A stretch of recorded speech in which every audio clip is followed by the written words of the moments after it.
Ben. Ben. Ano? Na. Relax na ka na.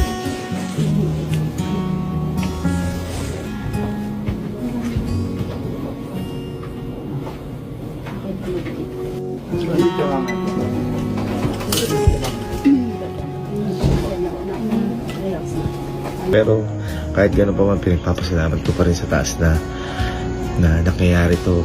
At alam ko ginagabayan kami ni Papa.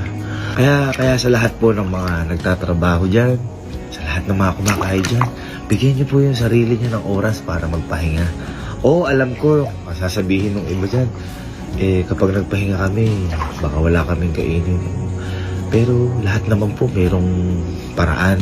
Tsaka ipagpasa Diyos po natin lahat ng mga problema natin sa buhay. Lahat yan masusolusyonan.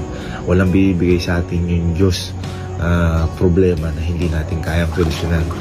Kaya sobrang laking pasasalamat ko. Pati po sa inyo mga ma'am and sir, kay Lord, sa pamilya ko, kay Papa, sa lahat ng nangyayari sa amin.